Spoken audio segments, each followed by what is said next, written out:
अस्सलाम वालेकुम।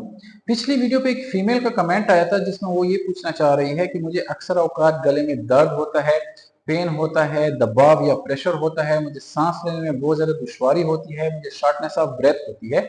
साथ ही साथ मेरी कमर में भी दर्द हो रही होती है, मेरी टांगों में भी दर्द होता है और मुझे बहुत ज्यादा सुस्ती का सामना होता है।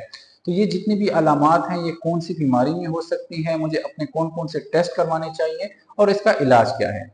देखिए, आज की इस वीडियो में हम इस चीज के ऊपर बात करेंगे कि ये जितनी भी अलामात हैं, लाइक गले में दर्द हो जाना, शॉर्टनेस ऑफ ब्रेथ का हो जाना, कमर में दर्द होना, सुस्ती का आ जाना, ये कौन कौन सी बड़ी बीमारियों में होती है और इस फीमेल को अपने कौन कौन से टेस्ट करवाने चाहिए। देखिए, अगर हम फीमेल्स के ऊपर स्पेसिफिकली बात करें तो ये जितनी भी अलामात है ये 4 बड़ी बीमारियों को शो कर सकती हैं। हम नंबर बाय नंबर इन सब पे बात करेंगे और इसमें टेस्ट का भी बयान करेंगे कि आपको कौन कौन से टेस्ट करवाने चाहिए। सबसे पहले जो बीमारी आपको हो सकती है वो हो सकती है थायराइड की बीमारी। थायराइड एक ग्लैंड होता है जो कि आपके गले में पाया जाता है। ये हमारे जिस्म में एक हार्मोन पैदा करता है जिसे हम थायरोक्सिन कहते हैं। थायरोक्सिन क्या करता है कि आपके जिस्म के जो नॉर्मल फंक्शन होती है, मेटाबॉलिज्म होती है, उसको कंट्रोल कर रहा होता है। अगर ये हार्मोन डिस्टर्ब हो जाता है या ज्यादा बनना शुरू हो जाए या कम बनना शुरू हो जाए तो आपको इस तरह के सिम्टम्स आ सकते हैं। साथ ही साथ जब ये थायरोक्सिन का जो बनने का अमल है वो डिस्टर्ब हो जाता है तो कभी कभार क्या होता है कि आपका thyroid gland Aahista Aahista enlarge होने लग जाता है। उसकी जो जसामत होती है वो बड़ी होने लग जाती है जिसकी वजह से आपको गले में प्रेशर इफेक्ट आ सकता है, आपको शॉर्टनेस ऑफ ब्रेथ हो सकती है। तो सबसे पहले आपने अपना थायराइड का प्रोफाइल करवाना है जिसमें आपने TSH का टेस्ट करवाना होता है, आपने T3 का टेस्ट करवाना होता है, आपने T4 का टेस्ट करवाना होता है। दूसरे नंबर पर अगर हम बात करें तो आपको एंजाइटी की बीमारी हो सकती है। फीमेल्स में ये बहुत ज्यादा कॉमन होती है कि फीमेल ना चाहते हुए भी एंजाइटी या टेंशन की बीमारी में मुब्तला हो जाती हैं।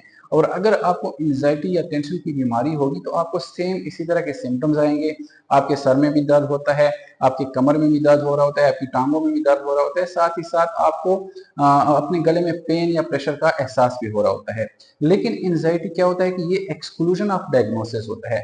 सबसे पहले आपने और बीमारियों को एक्सक्लूड करना होता है, उसके बाद ही आप इसकी डायग्नोसिस पे पहुंच सकते हैं। तीसरे नंबर पर आपको कैल्शियम या विटामिन डी की कमी का सामना हो सकता है।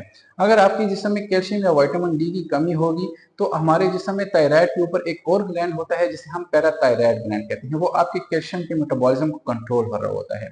वो एक हार्मोन पैदा करता है जिसे हम PTH कहते हैं। अब अगर आपका या PTH डिस्टर्ब हो जाए या आपका कैल्शियम का लेवल डिस्टर्ब हो जाए या विटामिन डी का लेवल डिस्टर्ब हो जाए तो भी आपको इस तरह की सिम्टम्स आ सकती हैं। इसके साथ साथ आपके हाथों और पैरों में टिंगलिंग सेंसेशन, जिस तरह हम कहते हैं कि आपके हाथों और पैरों में सुइयां चुभ रही हैं, ये वाली अलामतें भी आ सकती है। तो इसके लिए आपने PTH का लेवल करवाना होता है, आपने कैल्शियम का लेवल करवाना होता है और आपने विटामिन डी का लेवल करवाना होता है। पर अगर हम बात करें तो कुछ दवाइयों की वजह से, कुछ ड्रग्स के इस्तेमाल की वजह से आपको इस तरह की सिम्टम्स आ सकती हैं। अब अक्सर खवातीन को क्या होता है कि उनको एंजाइटी की बीमारी होती है, वो किसी मेडिकल स्टोर वाले के पास जाती हैं तो वो उसको एक गोली जो कि बहुत ज्यादा मिस यूज होती है, जो कि असल में बीटा ब्लॉकर है, जिसे हम एंड्रॉल के नाम से जानते हैं, वो वाली गोली प्रिस्क्राइब कर देते हैं। अब एंड्रॉल का साइड इफेक्ट यही हो सकता है कि आपको इस तरह के सिम्टम्स भी आ सकते हैं, आपकी जो दिल की धड़कन है वो बहुत ज्यादा स्लो हो जाती है, आपको डरावने ख्वाब भी आ सकते हैं, साथ ही साथ कभी कभार आपको जिस्म के मुख्तलिफ हिस्सों में पेन का एहसास भी हो सकता है। तो ये 4 बड़ी वजूहात हो सकती हैं फीमेल में इन अलामात की। तो आपको सबसे पहले चाहिए कि आपने अपना थायराइड प्रोफाइल करवाना है और साथ में कैल्शियम, विटामिन डी और PTH का लेवल करवाना है।